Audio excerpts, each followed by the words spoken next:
Hi Year 12, hope you're doing well. What I'm going to start with you today is a 2-week workshop that's going to allow us to kind of shake our leaves off a bit, experiment and explore a very dynamic and a bit unusual and experimental visual style.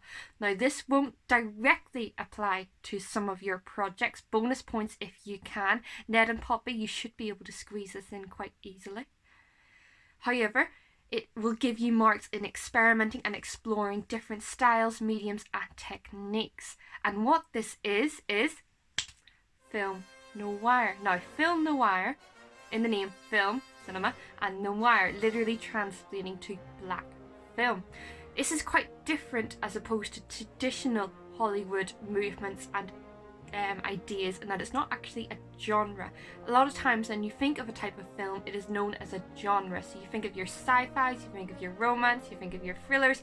They're all genres in that the narrative is typically following a same kind of world and idea.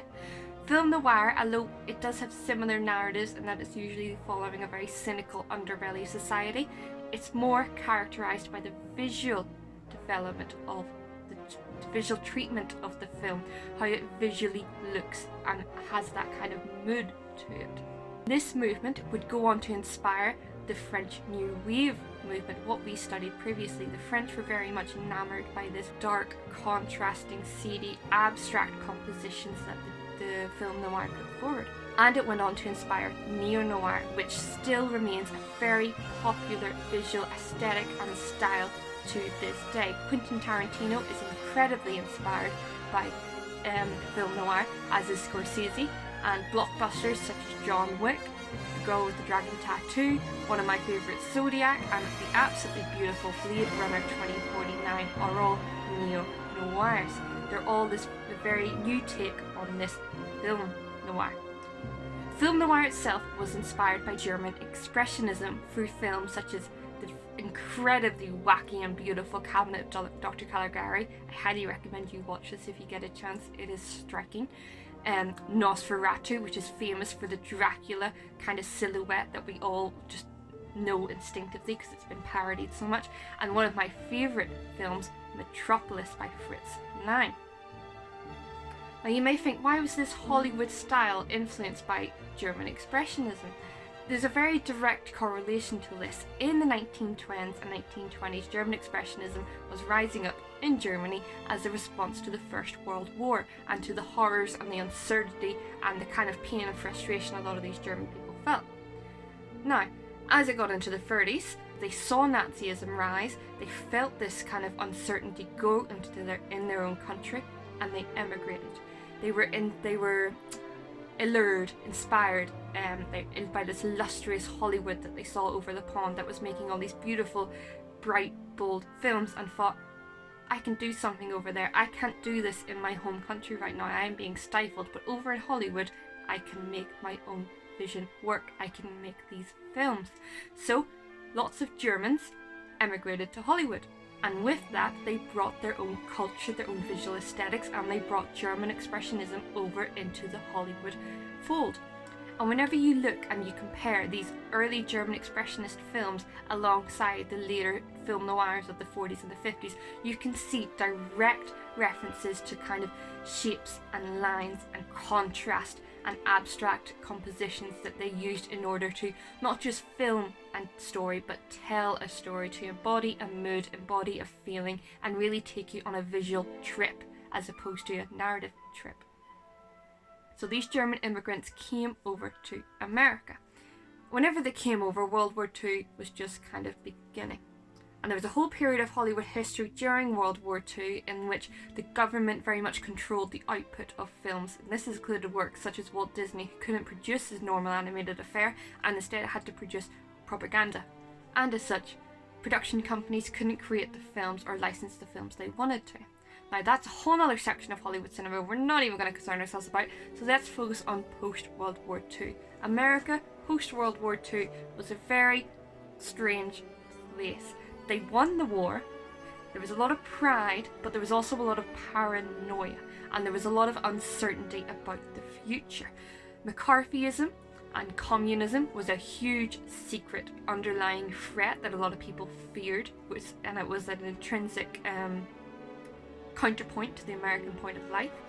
And also there was the threat of the atomic war that loomed over their heads. So although they burst into this new kind of era of leisure and free time and of pride, there was this underlying uncertainty, underlying paranoia that kind of held onto that country for many, many decades, or some would argue even to this day.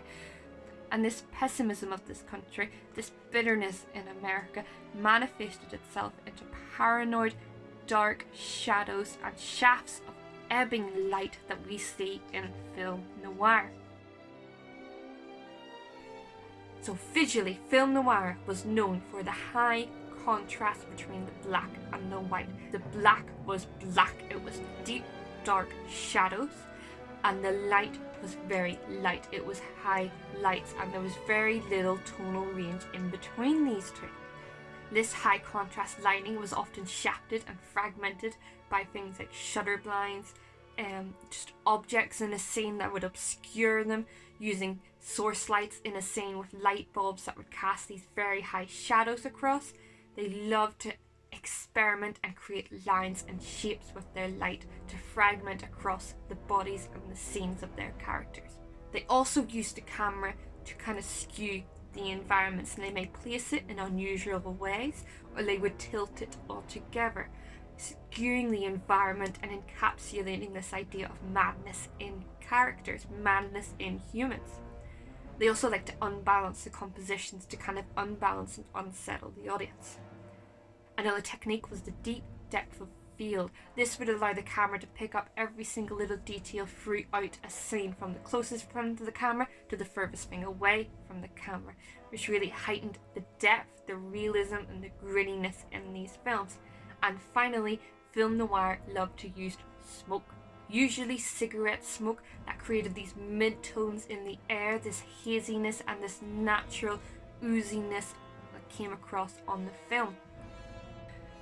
Now, whenever we talk about films, we instinctively go to talk about the director, because the director is kind of like the final stamp on a film, putting aside producers and production companies. And in film noir, there are so many iconic directors that put their stamp on this genre, such as Alfred Hitchcock, Orson Welles, Fritz Lang, John Huston, Billy Wilder, just to name a few. But I don't want to focus on a director, I want to focus on a cinematographer. Now, cinematography is the art of the camera. It is the art of placing the camera and the lights in order to visually capture the scene in front of you. And they do work in collaboration with the director, and often at times the director has the final say, but the cinematographer will bring his or her ideas, his or her visual style, his or her ideologies to a film. If you look at current cinematographers such as Roger Deakins, his style is so incredibly strong that no matter who he's working with, it comes across. Throughout all of these very different narratives, very different approaches, very different directors, his visual style comes across. And this is why I want to focus on the cinematographer for film noir, because this is a very visual movement. Film noir is in essence a style of film. And there is a quote here, so I'm going to read. The essence and ultimate example of film noir style was, logically enough, created by the cinematographer, not a director. And in this book, they are talking about the cinematographer John Alton. John Alton is kind of known as the figurehead of film noir. He was the Prince of Darkness before Gordon Welles later on. He was the black and white maestro. Now, John Alton really struggled to get his voice heard in Hollywood at the start. He was enamoured of photography as a young boy, and this grew and developed throughout his whole life. And whenever he came into the motion picture business, directors just didn't want to hear it. He was a planner. He very much planned his shots and worked in order for them to convey and amplify the mood of a story, the emotions of a character, the tension and climax in a scene. He wanted to use his tool, his camera and his lights to amplify this. But directors often, at the start, didn't listen in. But when I'd take most any director aside and ask him to sit down with me, he'd look at me as if I were crazy. He would say, "I've never sat down with a cameraman to talk about these things. What do you mean? You just pump a lot of light in." And I'd say, you don't pump light into a scene. That light has to tell something. There has to be a meaning. It has to establish a mood. And that was the difference between my, Alton's, pictures and some of the others. Each mood was different. The mood had to be done with lighting. That is my profession. Not the lighting and how to light, but bringing out the mood. So Alton was a mood maestro, a black and white mood maestro. He very much wanted to fill the image, the scenario, flood the scene, not with light, but with emotion and atmosphere. And he really struggled with getting heard until he was paired up with a man called Anthony Mann. Now, Anthony Mann was another director, a relatively new director, and John Alton said, here, at last, is a director I can really sit down and talk with. And together, they started setting out onto these beautiful film noir films. The first of these was T-Man, which is incredibly masterful in playing with depth and space, with shadow and light, in order to creatively, emotionally tell a story. Emotional storytelling. The drama and the conflict in these films were emphasised with the lighting. They were dramatised with the light and the shadow.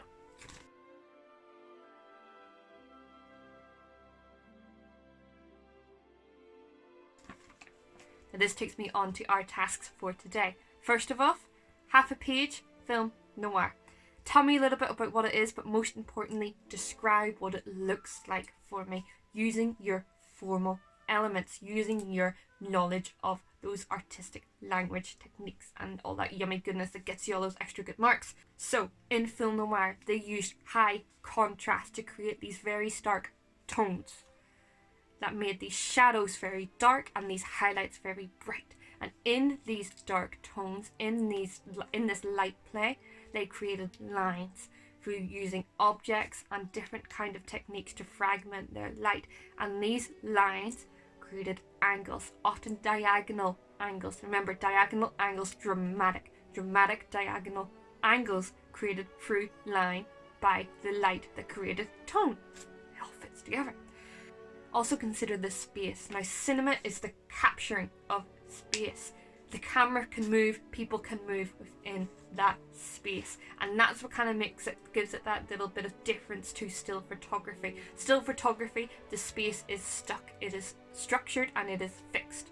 In cinematography, that space can move, it can develop as the camera moves, as the lighting moves, as the character moves. And the space in film noir was very dynamic and it was very abstracted. Think about the depth of field in that space. So that takes us on to task 2.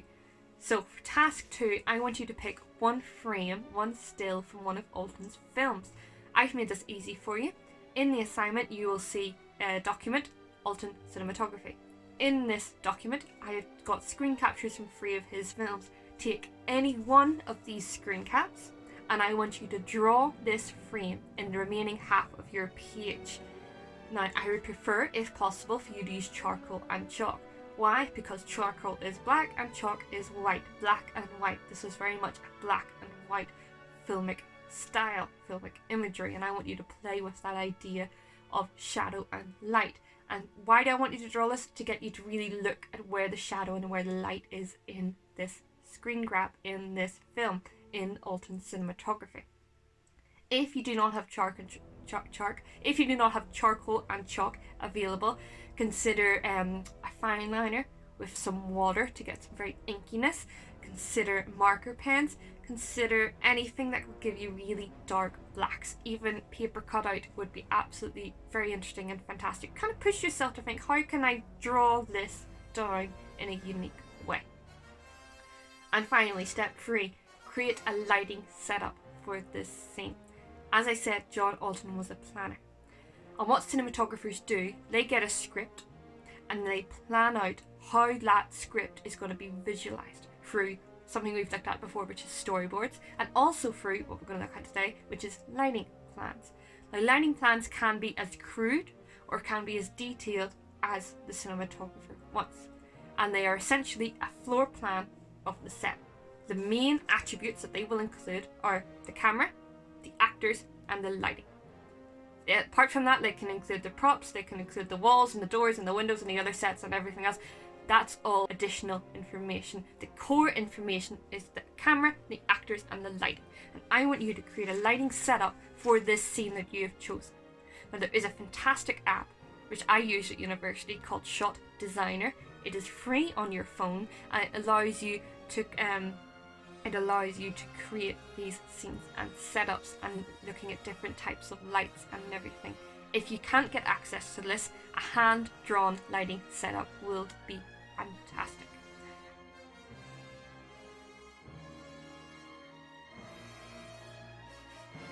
So a cinematographer would take this lighting setup to the set, look at it, and be like, camera goes there, lights go there, actors go there.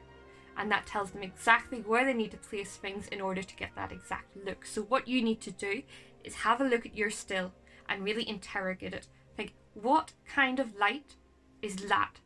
Is it a soft light? Is it a hard light? Is it a bounce light? Where is that light? Is it in front? Is it behind? Is it to the side?